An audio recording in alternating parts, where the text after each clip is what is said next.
This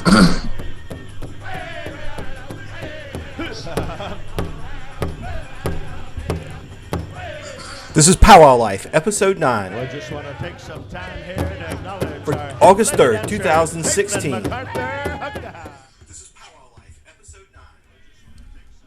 Thanks, everybody. Glad you could be here with us tonight.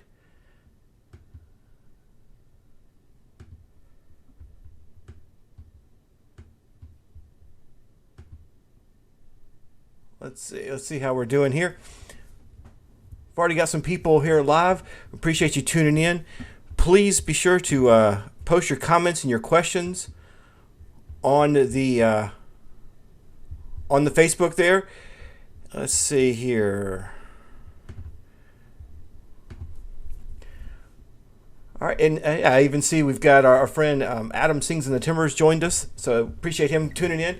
Everybody just be sure to post your comments there, and we'll be able to ask questions and talk to you throughout the show. Again, this is Powwow Life Episode 9. I'm Paul Gowder, your host from PowWows.com, and appreciate everybody being here tonight. We've got a very special guest, but first I want to show everybody this. We've got a really cool new Powwow Life lanyard, so if you need one for the next powwow, we're going to give 2 of those away. If you go to www.powwows.com/powwowlife9, there's an entry form there. Fill it out and post in the comments who your favorite superhero is. And then we'll draw one. We will do the drawing by August 10th, and we'll send 2 of those out to some folks.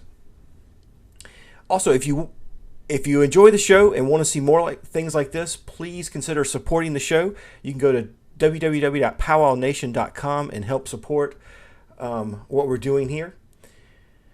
Again, thanks everybody for being on. We've already got several people looking. Chris and Vanessa, thanks guys for being with us. Tonight we've got a great guest.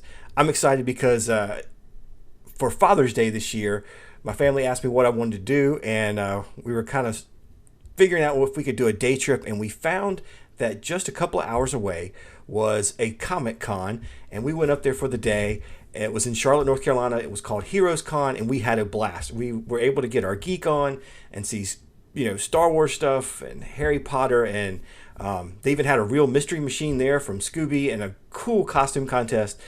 So when I saw this event was coming up in November, I knew I had to talk to the folks putting it on, and so I want to welcome our guest this evening, Lee Francis, with the Indigenous ComicCon. Let's see. Lee, thanks so much for being here. Let's see if... Absolutely. So my family is from the Pueblo of Laguna. My name is Lee Francis. This is my son. He's right here with me as well tonight. So my business partner is joining me. I think your mom's coming home, so you should go check. Been living here in Albuquerque, New Mexico. Been throughout my career, done work with young people, and have always been sort of what we'll say an indigene nerd, somebody that really digs pop culture and comic books. And about a year and a half ago, we started a Comic-Con, or we started a publishing house called Native Realities Publishing. And we publish comic books and graphic novels that are all Native and Indigenous centric.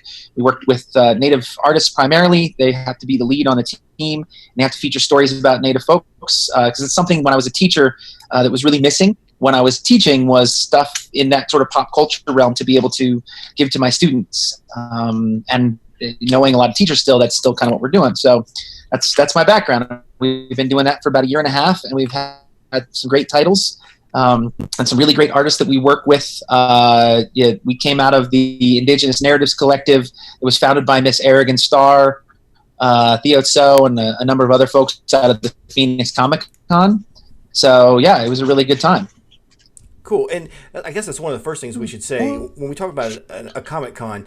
And I kind of knew this, but I didn't really fully see it until I went to Heroes Con.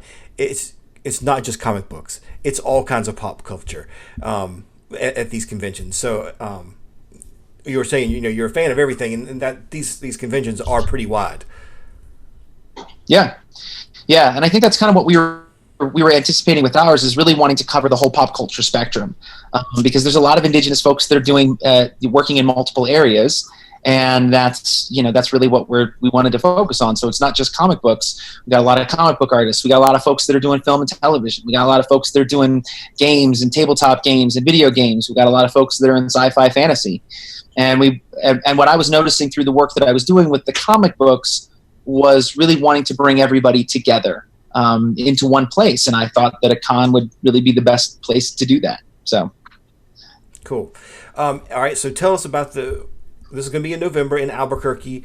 No more, please. Hold on one moment, please. That's okay. We understand. We got our partners. No more crackers. No more crackers. Okay. So go ahead. I'm sorry about that. No, it's okay. And we'll take a couple of comments here. We've got Teresa, who's watching from Oklahoma, and she's excited to hear more about it. And we got Mary Esther online. So we've got a few people here on Facebook commenting. All right, so it's going to be in Albuquerque. Tell us, what do we need to know? How do we get there? How do we register? Thanks, bud. Scoot back. So the best place to go is to the Indigenous ComicCon.com, IndigenousComicCon.com, and you can find out all the information. But really, it's we start on the 18th, which is a Friday.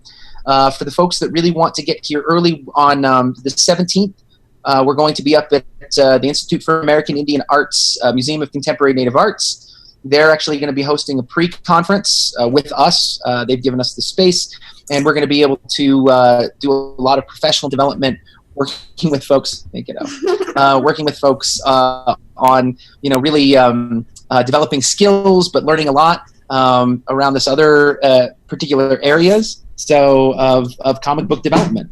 So give me 1 second. This is a little bit difficult. Hey, buddy, I really need you to get down so that I can do this interview. I know. Here, you can get on Dada's phone. That'll do it. Hi, everybody. Hi, live internet connection. Hey, and Nicole out there, I think she's wanting some crackers too. She wants you to share. All right, we'll answer more questions here in a second. Go on. There we go. All right, we'll try that one more time. Please move so I can sit down. There you go, bud. Thank you. All right, back to it now. That'll keep them occupied. That's good. So 18th through the 20th, we start on the evening, which is a Friday evening. We've also got a game developers conference that's going to be leading in that Friday morning. So tribal representatives that want to come and hear from industry experts about what we're doing is language and cultural sustainability. So we really want to be able to highlight and showcase how games can do that. We got some really great talented folks. We're going to be doing a game jam specifically focused on that. So we're hoping to grab a lot of people in. And then we open the con that evening at 4 p.m. And at 7 p.m. that night, we have the 1491s playing. So they will be there for the weekend. They're going to be our lead-off act. We'll have a lot of vendors. We've got probably 70 vendors on deck right now. That are going to be selling all sorts of Indigenous pop culture ephemera. And then Saturday and Sunday, we're just going to really have a great time. We've got guest speakers coming in. We've got panels that are going to be going on. We've got kids section to bring the family to. It's just going to be a really amazing event. Yeah, I'm really looking forward to it. I'm hoping we can bring the family out myself. All right, so if we're going to talk Comic-Con, everybody out there in the comments, let me know who your favorite superhero is. But we got to know, what's your background here? Are you, where are you in the superhero world? DC, Marvel, or Red Wolf? Who's your favorites that you read? Gosh, right now my favorite, I think currently, Red Wolf. Red Wolf was great to follow, although it's now canceled, unfortunately. But the work that Jeff Reggie is doing on it was amazing. It's really great to kind of see how that plays out. For the story, it's been really great. Yep, somebody's here. So it's your mama. Go on. So let's see. I think right now one of my favorite titles that's being written that's not native is Saga, which doesn't feature a lot of Indigenous folks, but that's the favorite one that I've been picking up. I really like Jeff Lemire's run on the DC on Justice League United with the Equinox character that he brought in. So I really like that. Again, that one's kind of closed down. So right now we're just in this space of sort of waiting for a new awesome Indigenous character. That's kind of where I'm at. So yeah, cool. All right, so I know you've got lots of guests coming and special guest speakers. You said the 1491s will be there. Who else are we looking for? Who else could we expect to see when we're out there? We've got let's see. So Jonathan Joss, so John Red Cloud from King of the Hill, and Chief Ken Hotate from Parks and Rec. He'll be here as well. Let's see. We've got Chef Reggie. We've got who else? Christina Badhand, Aragon Starr. Trying to think of some of the others just off the top of my head. We got everybody listed online. Marty Tubles, the great political cartoonist from Indie Country Media Today, is going to be in the house. Let's see, who else? I'm trying to think. We've got a couple of other folks lined up, and off the top of my head, some folks elude me. But Stephen Graham Jones is going to be here. Grace Dillon, Elizabeth LaPonce does a lot of game design work. Alan Turner is going to be in the house doing game design work. So those are the folks that I can think of right now. It's going to be a heck of an event. Cool, and we're getting some questions online. Teresa, she's saying it's the first time she's ever heard of anything like this. For people who aren't familiar with Comic Cons, what could they expect as a first timer going to something like this, and one that's specifically targeted to Indigenous folks? Oh yeah, so if you've never been to a Comic-Con, it's just a festival of nerdiosity. It's so wonderful. It's a great way to be able to meet folks that you may have seen in film and television, to interact with artists, great vendors that are selling stuff from Star Wars to Star Trek to Doctor Who to books and comic books. It's a wonderful festival, and really kind of this focus on this niche world, this nerd world that a lot of us may like, but we don't find home on the res. It's something that necessarily have a space or location to do. To sort of show where we are. There's going to be people dressed up. There's going to be movies. We're showing some movies and whatnot. So it's just really a whole weekend festival where we get to, and talking a lot, really the big focus is on representation. So for us, that's a big thing, is how Native people are represented in pop culture. And we're going to hear a lot of talk about that, from games to movies to comic books, etc. And really getting the chance to see positive representations. So that's kind of, I'm splicing, what a Comic-Con is, and then what our Comic-Con is going to be. But it's just going to be it's going to be a fun 2.5-day festival celebrating Native identity in a way that promotes a future vision rather than a past vision. Because too often I find that we are really historicized. And that's really also one of the reasons why we started the con, was to show that we exist in a modern context, that we get to be space travelers or superheroes or video game characters, avatars, etc. So that's really what we wanted to try and put forward. Yeah, not stuck in the chapter 3 of the American history book. Exactly. Yeah, which you get so often. All right, that's cool. Any cosplay going on? Are we going to have a costume contest? Yeah, we're going to be. Yep. We got a couple of folks. So we've been working with a tribe called Geek. Yes. Find them online as well. And they highlight a cosplayer every couple of months or so. We've reached out to some of those cosplayers. So we're actually going to have a cosplay section. Anybody that wants to kind of reach out to us, if you're doing professional style or semi-professional cosplay, you're really digging into it, and you can kind of showcase. We actually have a table for you where people get to take pictures with you. You can roam around the con. You can also bring headshots and stuff like that, because one of the things we also want to do is provide a place for our people to jump into the market, where a lot of other non-native folks. I mean, there's a huge. They just had a thing online. I can't remember which site it was, but top level cosplayers are making about $2,000 a year for doing showing up to events and whatnot. So, and there's not a lot of native folks that are involved in that. So we want to provide a place to professionalize, to come and and really be. So we've got that too, so people can reach out to us if you got some cosplayer folks out there, and you got your act down, and you want to go from semi-pro to pro, give us a call, because we got a space for you.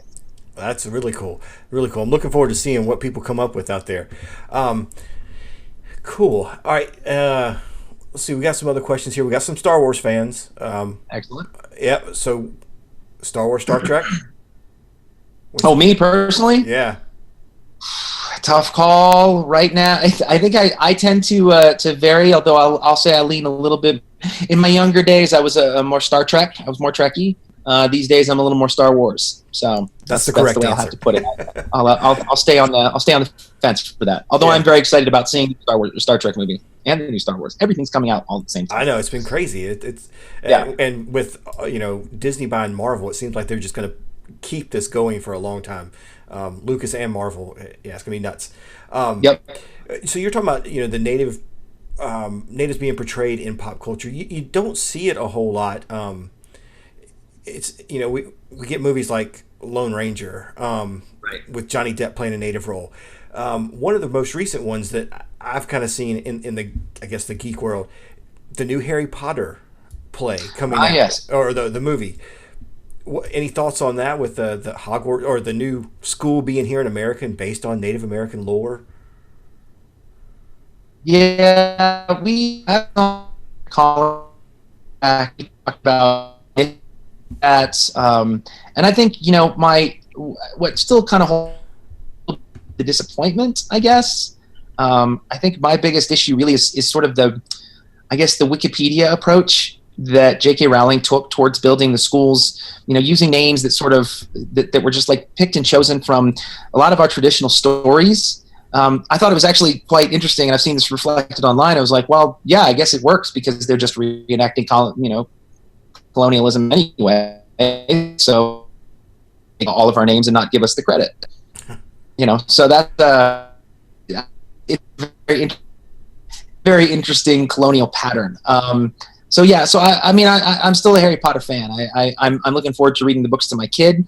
I don't know who you just saw. I don't know how much of the new worlds and all the back history I'm entirely going to throw at him. If I do, it will definitely be within an educational context, I suppose, which is difficult, which I think is kind of sad and difficult. I don't feel that some of our best nerd type stuff or pop culture type stuff or reading really should have to come with disclaimers.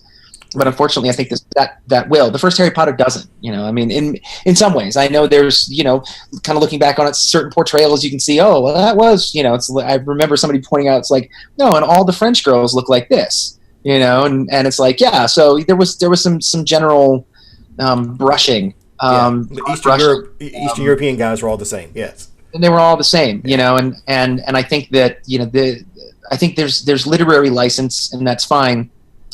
I think the biggest pushback is the fact that we're always historicized. 90% of the time we're historicized, and so having it just reinforced in this from a book that commands so much of pop culture's attention is problematic, and and I think that's mainly where I am. I mean, again, I'm not going to stop being a Harry Potter fan. I think we've been coining a term, and we've been trying to work some intellectual scholarship on this called critical nerd theory, which is this idea of being able to love something, but being put in the position of trying to figure out how it relates to our identity when we're not represented in the ways that we feel and should be the ways that we should be represented, or the ways that we feel are appropriate. Yeah. And so it's conflict, and how do we make sense out of that conflict? And I think that's where a lot of us are stuck at. Right, and I think you're right. It's disappointment. I was really excited when I first heard it. The possibilities were going to be really cool of what could have happened, but I don't think she did her full research that she did on some of her other things. Right. It seems like some of the new things. My daughter and I are reading the new book, The Cursed Child, right now, actually, and it seems like some of her new things may be pushed a little faster and not fully developed. But I was hoping too, like you said, it would spark a conversation and bring things to light. But now with, like you said, a disclaimer, it's not going to be quite what we were hoping. All right, well, getting back to your convention. So are we going to have, is it going to be just Indigenous stuff, or are we going to see the Star Wars and Star Trek vendors out there? Are we going to be able to go and buy the Millennium Falcon? Well, I'm hoping so. We got the Lego folks are going to be here. The local Lego folks are going to be showcasing their stuff. We got so we have some local vendors, as long as it fits sort of within the nerd realm. we have some folks that are doing. I just somebody got an application in yesterday or today where they do Southwestern designs on some of the Star Wars and Star Trek type stuff. We got folks that are doing beadwork, and that it's like nerd culture beadwork. So what we were hoping to do is sort of see the hybrid of this type of stuff, so that Indigenous people putting forward their loves that they won't necessarily normally sell at, say, Indian Market, or they're not going to sell, they're not going to be selling their Iron Man pen, their Iron Man beaded medallion to anybody outside of this type of a crowd who's coming for something like that. So that's kind of what we've been really hoping for with the vendors is to sort of nerd that.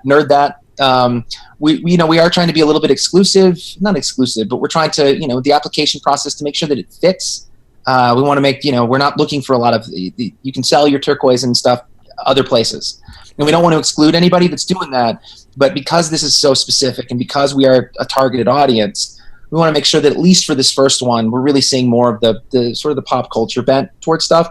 Nobody's really thrown in being like, I make butterflies. And, so like even then I'd probably be like, cool, but so that's what folks can expect. I think it's going to be, I think we've got a really good broad array of vendors that are coming in.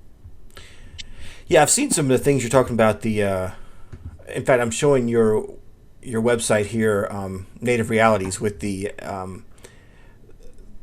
Star Wars drawing near Shiprock. Yeah, several people have taken to doing some prints like this, putting the native flair on some of the old classic Star Wars looks.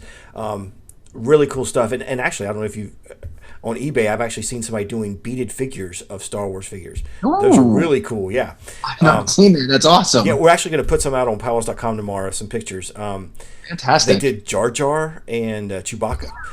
R2, C3PO. Anyways. Oh, that's awesome. It's really, really cool. So yeah, I'm kind of hoping the more you talk about it, the more I want to come. Well, that's hopefully the point. We're trying to get everybody excited about it. And you're getting a lot of comments here too. People are really excited to see something like this coming. So I'm hoping we're getting the word out and people can come. Yeah. Let's see. I'm looking here at some of the questions that are coming in. All right. Yeah. Thanks, everybody. Everybody seems to be enjoying it. Cool. So anything else people should know? Do we have to register to attend? Is there a deadline or anything? You can hit us up online. Obviously, the earlier the better. It helps us, get a good sense of how many people are coming in. So we always encourage folks, especially if you're in the area, we do have a return policy. So if you obviously can't make it, we can kind of do that, although we hope you'll stay. But if you can, get your tickets early. We do have some specials coming up. Our early nerd special just closed out on the 31st. But there'll be some, we'll obviously be throwing out some offers and some fun stuff. You can sign up online. But if you just go to our website, IndigenousComicCon.com, you can sign up online for any of the announcements. We have guest announcements. Sometimes we've given out we have links for wallpaper. We've had a free download for one of our comic books. There's like stuff that we want to try and make this, we really want to engage our community. This is, Indigenous people, Native people, even non-Native people that really are curious. We want to spread the word, and that's kind of what we're doing. So yeah, you can find all our tickets. We got a range of tickets. We got day passes. We got 3-day passes. We got VIP passes. That gets you into everything, exclusive signings, etc. We're going to be having some stuff with some movies coming up.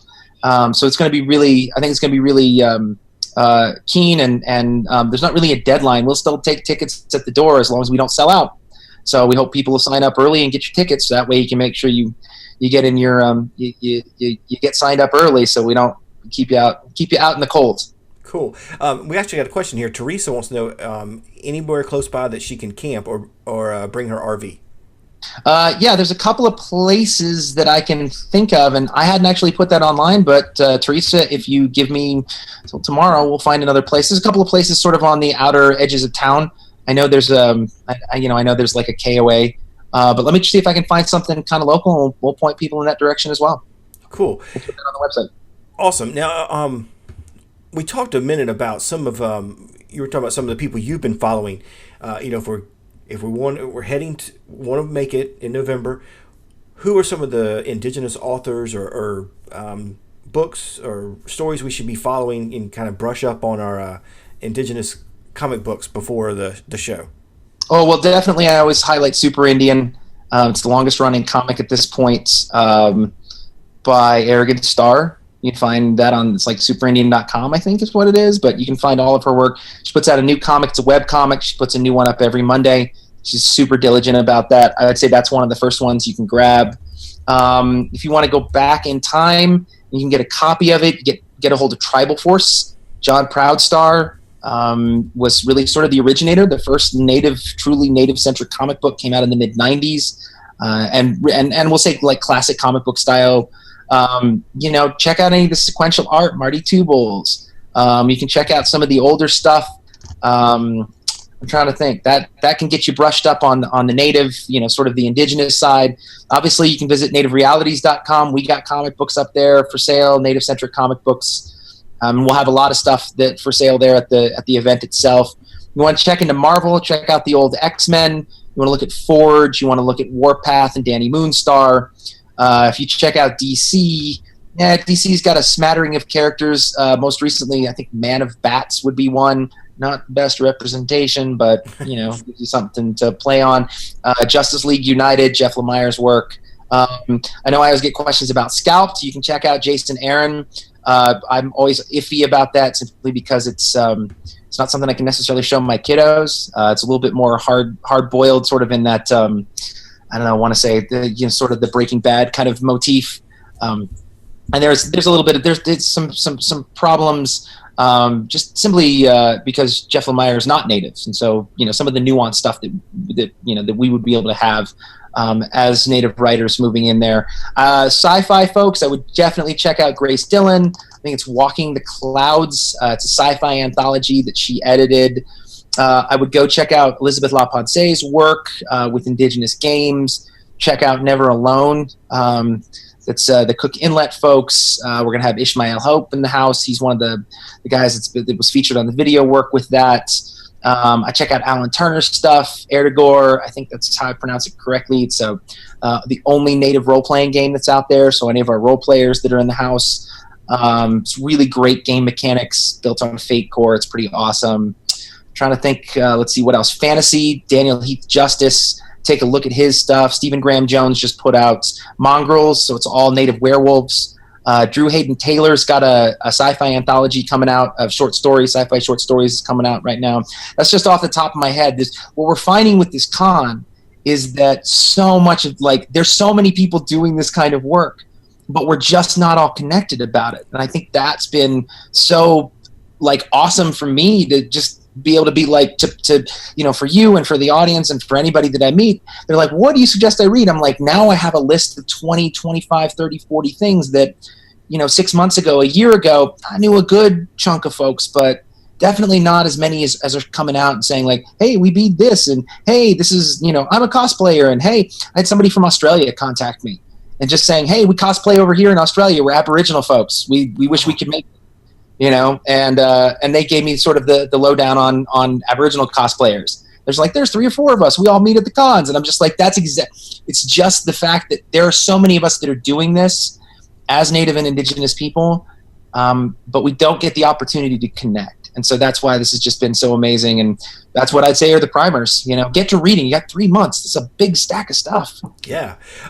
And if you have any of that on your website or anywhere, let me know. I'll put that in the show notes, and we'll direct people to some of that stuff. Because we're getting a lot of people just saying that they had no idea all this was out here. And we've got some other people that are fans of X-Men and Lord of the Rings, so that's good. Well, this is really awesome. I'm really excited to be able to share this with the audience out there. I hope everybody will try to attend November in Albuquerque, New Mexico. And I'll show the website again here so everybody can see the address. Make sure you head out there now. Tickets are on sale November 18th through the 20th at Albuquerque, New Mexico, Indigenous ComicCon. This is going to be a great weekend. Lee, thanks so much again for being on the show. We really appreciate it, and looking forward to it. Yeah, thank you so much for the time, and everybody get your Indigenerd on and join us in Albuquerque. So cool. Thanks so much, man, and you take care. Have a good night. Thank you. You too.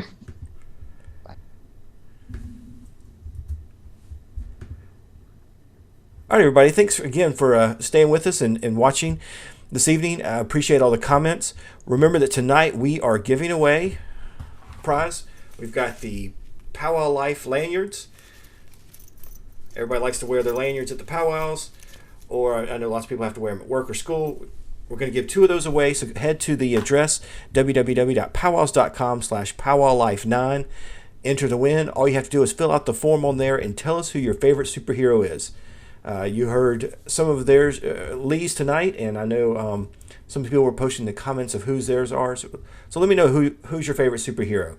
And maybe after November, when you visit Albuquerque, New Mexico, you'll have a new superhero. But everybody, we thank you for tuning in. Remember to head on over to PowWows.com to check out all that's going on. If you're looking for a powwow close to you, there's one in every state, and we have a listing at www.PowWows.com/calendar. Again, my name is Paul Gowder. I'm your host here from PowWows.com. Thanks, everybody, for tuning in, and we will see you down the trail. Thanks, everybody.